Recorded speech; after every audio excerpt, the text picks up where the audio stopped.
There's some nice words here in this week's Parashat, Pekudei, about the success Am Yisrael had in creating a tabernacle as God wanted. Now, next week we'll begin the study of the book of Vayikra, and we are going to get into the nitty-gritty of the various sacrificial services. It says about the burnt offering, that's the first one on the list, V'nirtza lo l'chaper alav. Okay, it shall be accepted with favor. Nirtza means accepted, and to atone for him, l'chaper alav. That's talking about the burnt offering, and that says it's a reach nichoach, savory smell.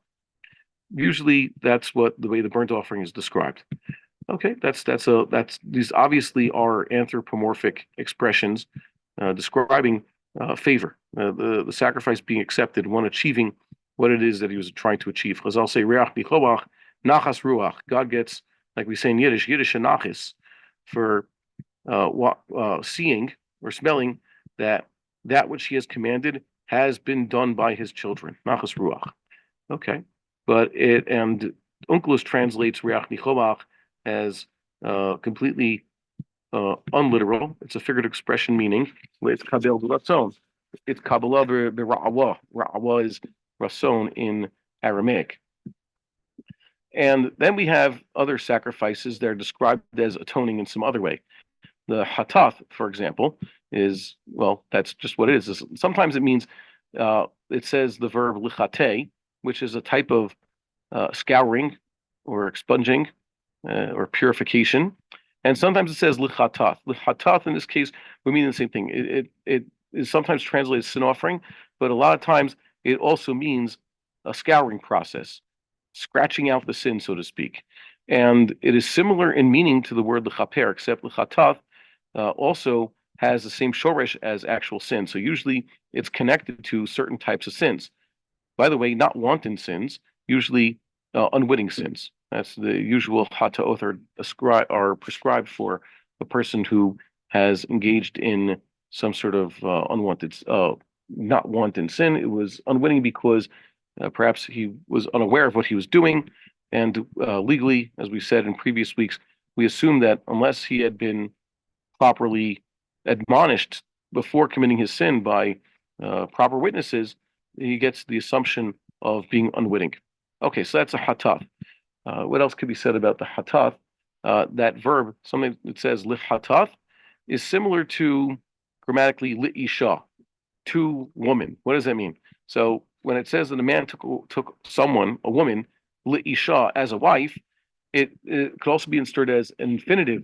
It means for marital purposes. So too, a hatath doesn't mean for a sin offering, if you're translating the word hatath as a sin offering, which it often is, but it means for purification. And sometimes hatath might rightfully be translated as a purification offering. We've seen there's examples of individuals or groups who bring a hatath offering, not because they have committed a sin, even though in certain the situations Chazal describe that perhaps a sin was done, but because they are in a state of advanced purification. The best two examples are the Nazirite and the woman who has given birth.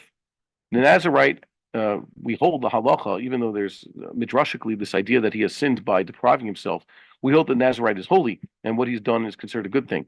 So why does he have to bring a sin offering at the end of his tenure as a Nazirite? So, or a woman who has given birth. So the Chazal say, yes, she must have said things that she shouldn't have said during labor, but that's not true of every single woman who's given birth. It shouldn't be assumed. What is a normal woman who's given birth? Even a woman who had a miscarriage early on, she also has to bring a similar sacrifice. So what's going on? It means that she's in a state of advanced purification for a strong type of, I guess, impurity. So that would necessitate it. Okay, so we've defined these terms as hatath.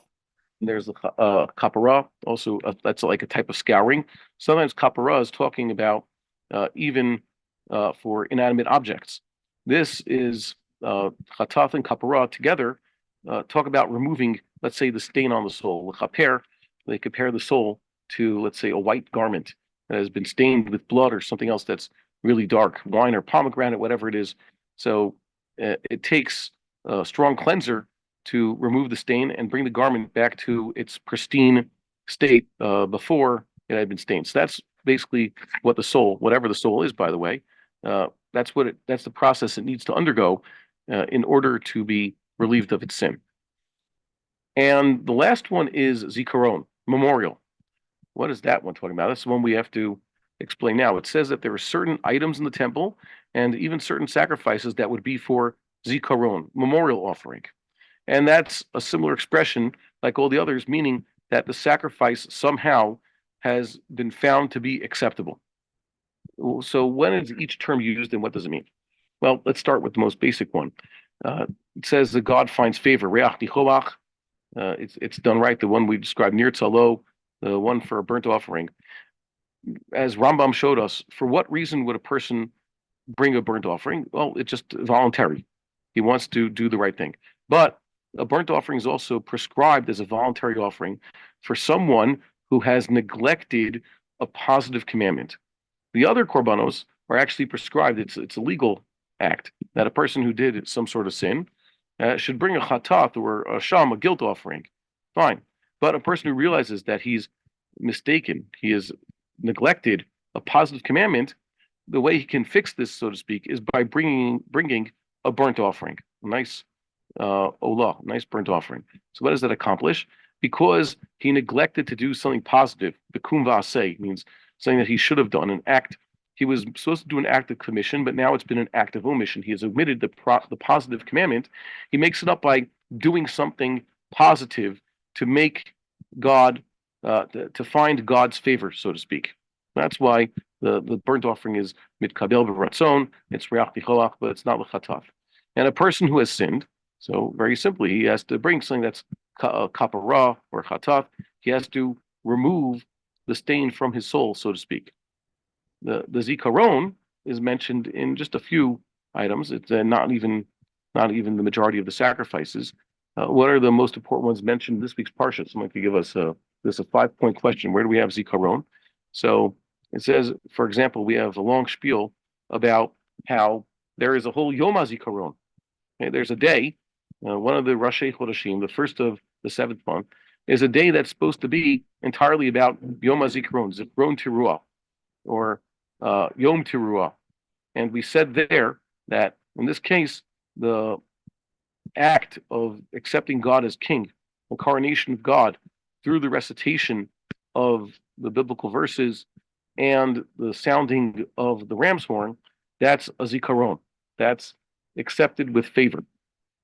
In this week's parasha, we have that the high priest is supposed to have these precious stones engraved with the names of the various tribes. He's supposed to carry the names of the tribes upon his chest at all times when he's serving, one stone per tribe, and also on his shoulders. There's 2 stones. There's one precious stone here and one there. 6 tribes written on each stone. And that's also Avnei Zikaron, for example.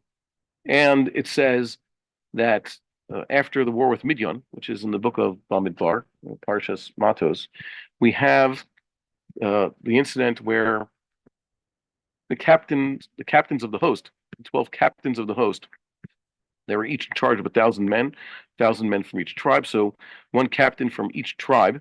So they brought a thanksgiving offering to God from the spoils that they had taken.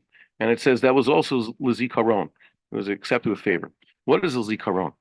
The zikaron is used to describe that which is done in God's service.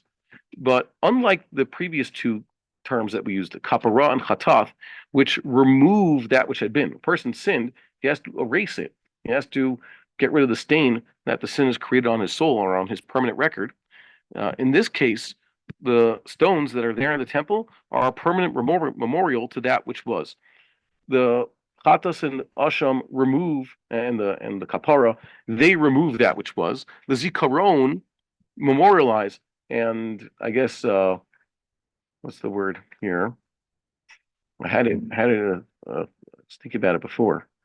And they give it a certain permanence. The zikaron does just that. It keeps the names. It keeps the legacy going. It's very important sometimes that we don't remember where we're coming from, And to know where we're going, we have to know where we came from. So putting the names of the tribes in perpetuity as a reminder to God, these were big tzaddikim, the forerunners of the various tribes. So too, their merit should protect their children who strive to walk in their footsteps.